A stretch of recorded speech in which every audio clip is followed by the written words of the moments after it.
Hello, welcome to Author Hour. I am your host Richard Lyntton, author of North Korea Deception, book 1 in the Deception series.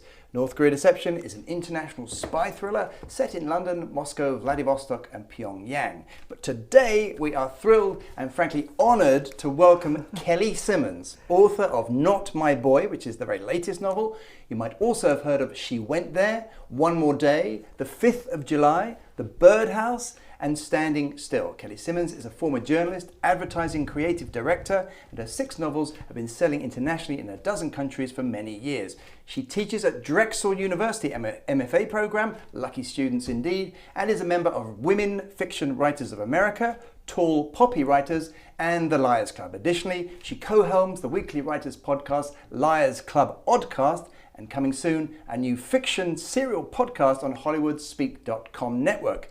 She was born the same day as Dorothy Parker. A coincidence? She thinks not. Kelly, welcome. How are you? I am fine, Richard. How are you? So great, so great. I'm sort of like honored, a little bit starstruck, because I always think of you as the gold standard. No, I'm serious. I'm serious. We've known each other for many years, but not like we don't really know each other. Right. We've met 1 or 2 or 3 times. We had a mutual friend. But I always remember at the Griffin Cafe meeting you, and I think maybe you'd done your first book or your second, and you were a little bit like, oh, you know, it's tough. And I'm like, what? But she's a published author. She's got an agent. She's got a publisher. How come she's not like on cloud 9? I didn't want to discourage you, but I didn't. right. Do you remember that? No, you don't remember that. No, I do. I meet a lot of writers when they're starting out or when they're somewhere along the line of the process, and I try to keep it real. Keep it real. Yeah. That's great. Yeah. So you know, what do you say when someone is, because there's so many different stages. There's the you decide to write a book, you're writing it, you're in the 10th, 20th draft, you've published 1 book, but you know, you've published 5, 6 international best-selling novels, you have agent, publisher, all that kind of stuff. So what do you say, because you teach as well, what do you say to young people just starting out? Well, I try to make sure that they have actual goals, right, and that they know what they're aiming for, and those goals might change depending on where you are in the process. But some people think that they're just writing because they have a muse or they have a story and they're just following it. Some people are very clear. They want to get an agent. They want to, you know, they know what genre they're writing in, and some people just don't know, you know. So is there something, when you talk to people, do you have a sense of who is going to actually finish the project, the goal? Do you get a sense of that at all, or not really? Not in a first conversation, but if I'm working with them, I can tell when I begin editing and helping them, like who has the fortitude to really edit and follow the process through, and who doesn't get discouraged easily. Right. So it's pretty clear pretty quickly. So I mean, I'm not joking when I say, you know, gold standard. You know, Kelly is the gold standard. When I you're so humble. Nice. No. And what I mean by that, and I literally I thought the people are going to laugh at me when I think of this analogy, but I thought of this analogy, so I'm just going to say it. So it's like, you know, you see painters, right? You see painters, and they're in the parks in Hyde Park or in Paris. And then you go to the museum, you go to the Louvre, and you see a painting, and that, I swear to God, that's what I felt like when I was reading this again, because it's about the quality of Kelly's writing, and you can tell that she's written, this is her 6th novel, and she's been selling internationally. What I want to ask you is, what is it like to be, I mean, I know you're going to be humble, but a very successful writer. What is it like? Like, is it like a dream come true? Is it just pure hard work, never ending? What is it like to be as successful as you are? Well, what it really is a lot of hard work along the way, because you can't maintain any level that you're at without trying new things, without figuring out new ways to market yourself, without connecting with other writers, without traveling more. You have to continually do that just to maintain any level that you do achieve. But I'm not going to lie, the first time I saw my book in a bookstore, you know, in a Barnes & Noble chain, I nearly fell to my knees. I was weak in the knees. And the first time you have like a conversation with people from Hollywood, or, you know, I mean, there are all these moments where you're like, you pinch me, you know, right. I can't believe it. And then there's more the more realistic day to day. You know, once you write regularly, they want a novel every year or every 18 months, every 2 years, whatever your schedule is. So, going to the Griffin or going to a coffee shop, it's full of writers, right? And they're all at different levels. So, but they're all doing the same thing. They're just putting words on the page. I just have to share real quick my Barnes & Noble story, because 10-15 years ago when I started writing, and I would go into Barnes & Noble with my 2-year-old and look at the thrillers and read thrillers, and I finally got my first book into Barnes & Noble, right. And just through pure coincidence, it was right next to Robert Ludlum, because it's Lyntton. Yes, and yes. I was just like, yes. oh my God, this is so cool. This is so cool. But going back to the process. So you do so many things. I think, well, how on earth did? And you've already mentioned you've just handed in your next book. Right. So just give us a sense again of what it's like. Your schedule. And I'm thinking of an article I read recently that said, all these new writers, they try and work out how they're going to find time to write. And they said, just so you know, a best-selling writer is no different. It's not like they can just sit there for 6, 7, 8 hours a day. They've still got a life and a family and stuff to do. So just give us a sense of your schedule, how it goes. Well, when do you write? When I first started writing, I had a full-time job. I have more of a part-time consultancy situation now, so I have a lot more freedom, and I have an empty nest. Right. So when I had little kids and I had a full-time job, I got in the habit of writing in the morning. Okay, what time? Early, like 5, 5 to 7, before everyone got up and before So school. like a 2-hour slot, probably not more, because you got to get kids off to school. Exactly. Yeah. So then I tried to incorporate train rides whenever I could. Into my commute, as opposed to driving, or if I had to fly somewhere, even sometimes I'd take the train to Boston if I had a meeting in Boston, because that's so found 2 or 3 time. hours. Yeah, you get the hours on the train. So I got in the habit of writing just weekends whenever. too? Weekends too. I would hire a babysitter to come, and then I wouldn't leave the house. Like, instead of going to work out or go to a movie, whatever you do when a babysitter comes, right? Yeah. I just went upstairs and wrote. Interesting. So you got the babysitter. You mean, so wait, the babysitter came in the morning or the evening? Didn't matter when they came, and then I would just stay home instead of leave the house. Because that is so important, just knowing you can switch off. So you talk about the 2-hour slot. I always find that interesting, because I'm the same. I like to get up early before the emails start coming in and then the kids going to school. But then during the day, would you find yourself wanting to go back? Did you have time to go back, like maybe at night, or were you just too tired at night after the kids go to bed? I'm very exhausted at night, but occasionally when you're on deadline or you're editing something, you have to work through so many hours. You have to find them, whenever you can, and then you just have to push through.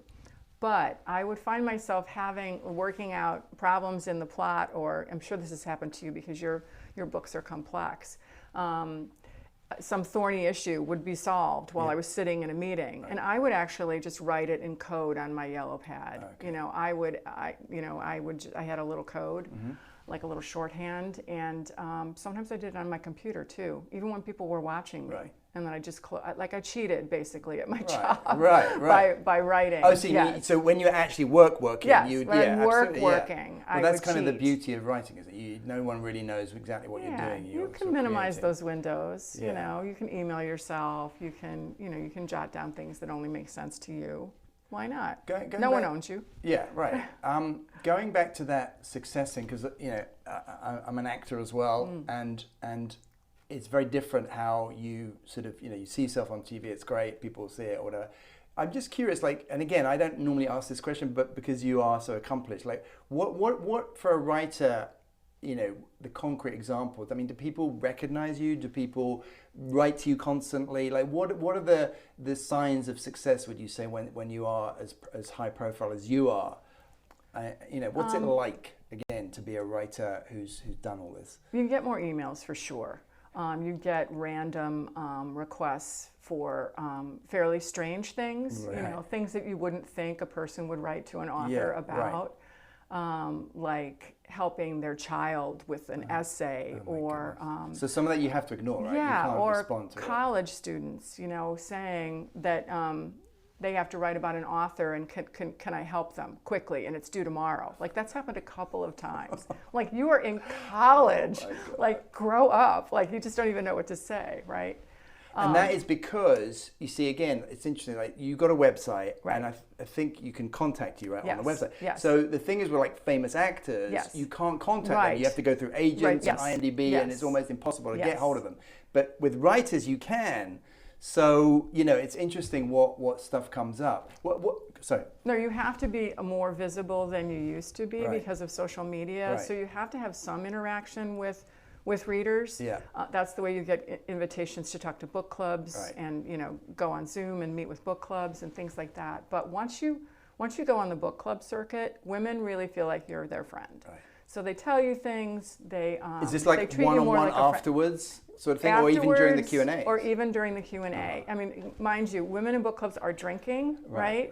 Usually, you know, occasionally there's tea and you know cookies or something, but usually there's a lot of wine, and it feels much more like a slumber party. You know, they feel like they know you a little bit more, and you want them to feel like they know you, but there are limits. I mean, you cannot write anyone's, you know, college essay. I mean, come on. No one should. Professional writer or non-professional writer should write a child's essay. Tell me about your team. I was browsing the other day, and I looked at this author had acknowledged all his team, and normally they don't do that for whatever reason. But you know, he mentioned you know, interior book designer, exterior book designer, marketing, digital marketing. Like there were literally about 10 people. Tell me a little bit about your team and who maybe people who don't know the process, you know, maybe think, oh wow, she's got all these people. Can you tell us a little bit about your team? I always am amazed by people that can go to that level of detail because a lot of times those people are invisible to me. Or I'm angry at them sometimes because you know maybe you had a disagreement about something. I mean, this is, you know, it's been a long journey, so there's been some arguments and there's been some disagreements about how to market the book or about how to design whatever. But there is usually with every author a full-fledged team behind at the publisher, as well as your agent and your agent's assistant. And then you have co-agents too. You have a film agent and you have a foreign rights agent. So all of those people contribute. They tell you things you love hearing and they tell you things you hate hearing, right? So is there any one particular job that you feel like, you know, people may not have heard of, like, you know, the digital marketing specialist or social media? I don't know. I'm just curious. Well, or not really. No. Well, maybe people are aware of this. Instagram has become a huge. Instagram and YouTube have become really huge. Even TikTok now in the book space. So there are people who are specialists at that at each imprint. And authors. Some authors are pretty good at them as well. Do you like that stuff? Or to a certain extent, I do, more than many. I think because I worked in advertising for so long, I'm a little more comfortable in the short, you know, spaces. But it takes up a lot of time. It takes a lot of time. Even just answering the comments, you know. And of course, you have to do that. It's not like someone else is doing it. You do. Otherwise, I mean, I've seen very famous authors being taken to task by the way that they didn't engage properly with readers on. You have to be nice to people. But I feel like when it all started, the social media thing, I don't know, say 5 to 7 years ago, whatever, I just remember sort of occasionally seeing you or seeing something that you'd done.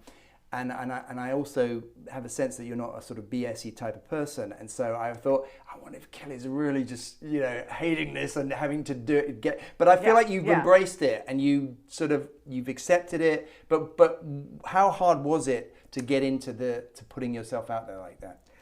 It was. I mean, it's definitely a change. Especially, I have daughters, you know, so I'm really conscious. How old are your daughters now? If I don't. They're all just graduated from college, so you know they're still. You know, young women, but you know, they were little for a long time. So you feel like your family, you don't want your family exposed too much. You know, I don't mind if people write to me, but you certainly don't want, you know, you don't want any weirdness going on. Exactly. So, so that was a change for me, but all forms of advertising I'm pretty much comfortable with, and I don't hate it as much as other people do. I understand the value of it. That being said, I'm a human being, and there have been moments where I have wanted to strangle people and strangle other authors for the way that they were behaving. with readers, and you just want to, you want to turn into a troll and just bash them, and of course you really can't. You gotta walk away from the screen. So much to it nowadays. So much to it. Yes. But going back to the children. So Not My Boy. Obviously, I don't want to give too much away, but it's a family. It's two sisters, and then the mother, and you have these two voices: the mother's voice and Hannah, the daughter, one of the daughters. And I just found myself chuckling through the sheer poignance of your observations and your writing. And it also got me thinking about humor, because I'm like, this isn't funny, ha. This is just like, oh, I know people like that. I know someone who said that. Tell me about, it's kind of a slightly odd question, but tell me about humor. Do you try and be humorous? Do you feel like you that comes naturally to you? Because I feel like humor is truth. So just speak to me a little bit about humor in your book. Well, I think that if someone only knew me through my social media feeds and had not read any of my books, and granted, there are a lot of people that do know me that way and don't read, or know that I'm an author, but just they don't read, whatever, or they read other genres. They would think that my books probably were funny because I'm very lighthearted, because that's who I am. But my books have a real dark undercurrent for sure. So I have to remind myself to bring in a little bit of that lightness, because that's how people are. They're not just light or dark. They're both. And I want characters to feel real. And people are funny. People do have witty comebacks. And people are sarcastic. The mother's just, they're all fantastic. But the mother's voice and the daughter and the two daughters and their relationship. And then it's a dark place because a little girl goes missing. Tell me about the. So your books aren't in a series, are they?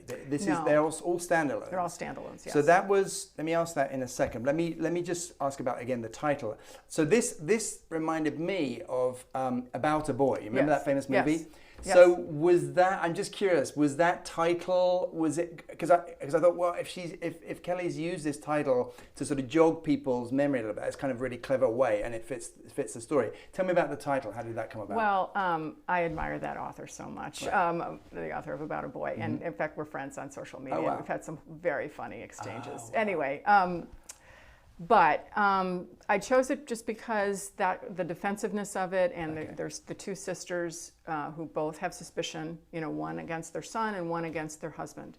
So it felt appropriate. About a Boy is a much more lighthearted, romantic, book, whereas this is very dark. So any commonality didn't even make sense to me. But the title, you didn't think, if I change that title a bit, that could be kind of useful because that would jog people's memories. No. Because when I first heard the title, I thought, wait, is that the movie? Oh no, it's Kelly. It's Kelly's new book. That's so funny. So I thought it was kind of clever, but nothing to do with it. It really didn't. But right. I'm seeing what you mean now. And what about the cover itself? Tell me, again, just going behind the scenes a little bit. It's so appropriate. That cover is so interesting in a very simple kind of way. Did you have lots of covers? Did you like this cover first time out? They had a couple of options that were very similar. Sometimes there is more of a variety when they show you and they make a big presentation. It's actually kind of exciting. You're like, yes, show me what you have. Right. But I loved this one right away. I love the target of the O on the boy's back, and I love orange. I think orange is really attention-getting on the shelf. Orange and yellow both, vibrant pink, things like that. Even if you don't like them personally, they really grab you when they're in the bookstore. Right. And tell me a little bit about your new projects. This podcast sounds interesting, and then you also do your own podcast, but then there's also this new fiction serial podcast. What is that all about? That I'm actually doing solo, and it would be very easy for you to do because you're an actor, but I'm performing the voice on it also. So that's very nerve-wracking. So is this your writing? It's my writing and my voice. But it's not your books, or is it your books? No, it's something I wrote specifically for the podcast. I call it a sound story. It's a mystery involving a sound memory. Okay. And a young woman has to kind of dig through the past to solve a mystery. So how long are the segments? They are between 5 and 10 minutes. And how long in its entirety? It's 10 episodes. So it's really short. It's like a snack. So when did you write this? I wrote that early this winter when the network talked to me about it. And I just thought it was really a fun challenge to do something smaller. Wow. It's more like a novella, like a long short story. Okay. But I wrote it to be a podcast, so it's very aware of sound and painting pictures in a way that you wouldn't do in a novel. And I wrote it from my voice. Okay. What I knew I could and definitely couldn't do. I couldn't do voices and characters and Well, speaking of which, you should do one. You should be great at it. It sounds really interesting. Yeah. I mean, it must be like a new thing. This is like a new thing. It is, and because I haven't even really heard about it. Well, there are many that are multi-actor, and they're more like radio plays. Right. And some of them are very elaborate, and they involve, mystery, there's a lot of sci-fi, horror. But in the women's fiction genre, with just one narrator and a simple story, there's nothing like it. So I was excited to do it. So. And going back to the voices, I'm a big audiobook person, to be honest. I read most of my books listening to them. So tell me about the the audiobook, because you have these two actresses and the mother's voice and the daughter's voice. And this was one of the first times I read recently that the big thing now is using two actors as opposed to just the one. Right. So tell us how that came about. Did you cast the actors? How much were you involved in that? I had a previous book that had 5 different protagonists, first-person protagonists, and they. The company that I worked with cast different actors for each one, and I thought it was really successful, and I wanted to be sure that they did that for this one. So they agreed to do that, and they give me the right to approve the casting, which is thrilling. If you work in advertising, you're picky about these types of things, right? And you're used to doing it. So I did choose the people, but I've gotten such great feedback. People have actually written to me saying how much they enjoyed the older actress, particularly who played Eva, and how much they enjoyed it as an audiobook. So I don't get feedback like that often. So I'm glad to hear you. You agree. No, it is. Because she is you obviously know, right? Right. Well, no, they're both fantastic. Do you always write in that first person? Do you always have all your books have multiple characters like that? Not first always, person? no, but there's always a division of timeline or a division of character. There's either a front story and a back story going on with the same character, or there's multi characters. And again, I already hate this question, but I'm also curious. Like so this is the characters. Are they based on your sister? Because I feel like she must have this really crazy sister. So funny. Because my mother had a very interesting sort of relationship with her sisters, chalk and my grandmother used to say they chalk and cheese. And then the way you bring in the mother's sort of reactions about looking back. Anyway, it's fantastic. But tell me, I'm just curious. That kind of naive question that I kind of don't particularly like when people ask me. But how much is based on people or you're inspired by? Well, I mean, generally, I am definitely inspired by little aspects of people, and I don't realize until the book is put together that I'd taken someone's hair and someone's way of moving or someone's way of speaking and kind of blended them. Right. In this case, my own sister, who is 5 years younger than me, was terrified when she heard that I had written a book about two sisters, because she thought for sure I had spilled all her secrets. Right. In fact, we did a little video about where she interviewed me about her fears.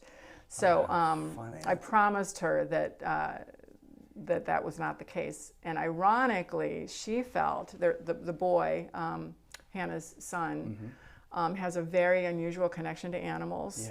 That is almost otherworldly, and my sister really felt connected to that boy, and she thought that that her life had inspired this 13-year-old boy. So she felt like I had kind of taken something, and I was like, whoa. Well, that's the funny thing. I never even noticed. Because my wife says to me, oh, that's you, and that's you, and that, and I'm like, honey, it's not me, it's made up. And then I don't really tell her like the exact thoughts or whatever. But it's funny how people just assume it must be you. It must be someone you know. What about the story? I mean, it's you know, and again, what I love about it, it's always great when you kind of know some of the names, Right. places, the locations. Right. You know, what, like, any particular thing that inspired you about, you know, because I have to tell you, Dateline. Okay, my wife used to watch Dateline for like years. Yeah. And I used to say, what are you wasting your time for? Like, it's you know, so negative, stop. And literally since COVID, I started watching it, and I think I've watched every series. But anyway, so I find true crime and all that stuff fascinating. But, you know, what was it for you that inspired this story? Anything in particular? Just, you know, I watch a lot of it also, and I watch pretty deep into it because I find the emotions and the just the little clues and just some of the interesting little things fascinating. But in this case, I'd always wanted to live next door to my sister. And so that did inspire having two sisters finally living next door to each other and realizing that dream of raising their kids together. But then, of course, I made everything go wrong, you know, everything go wrong. Right. So, of course. it's because, you know. Yeah. So wait, so you've always wanted to live in real life, but you haven't. No. We haven't lived in the same state in a very long time. Okay. Too, so right. Wow. It's her fault. Yeah. No, of course it is. So and what about, real quick? We've only got a couple of minutes left, but you know, your the student thing, teaching. You know, how do you feel? I guess teaching, maybe, like, that, you know, how has COVID changed the way people are writing, the way you're teaching? Do you feel we're back on track now, or is there a shift for you of some kind? For me, I was lucky. You know, I wasn't homeschooling kids. You know, and you know, we had, you know, career challenges, and, you know, publishing, you know, was difficult. I had a book come out. I had no events to go to. I had to go do all online things. You know, there were those types of challenges. Did the schedule actually get stopped dead in its tracks? Oh yeah, all the bookstores closed. You know, everybody's for a long time. But you just got on and were writing the next book, kind of thing. I did, and then I tried to do online events and tried to do more things in the virtual world. I did a few tailgate things, but yeah, for a lot of writers, it was a terrible year. You know, they were dealing with relatives who were sick. A lot of people I know lost people, and they were homeschooling their kids while they were trying to write. So, but in terms of the, like, you know, affecting you, I don't know, your big picture, say, your big picture view. Do you have any major shifts for you, or not really? You're just ready to get back on track. Everything's going to get back to normal. Well, I think that it made a lot of people reevaluate what they're doing and where they're putting their energy. And for me, I'm more about focusing on the content. Okay. I wanted to go on there, but we're out of time. Sorry. So thank you so much, Kelly Simmons, for a scintillating conversation today, and for finding some time in your busy schedule to come and see us. You can find out more about Kelly and her work at www.kellysimmonsbooks.com, two S's. I'm your host, Richard Lyntton, author of North Korea Deception, available in all formats around the world on Amazon and in audiobook. Cheerio, see you next time.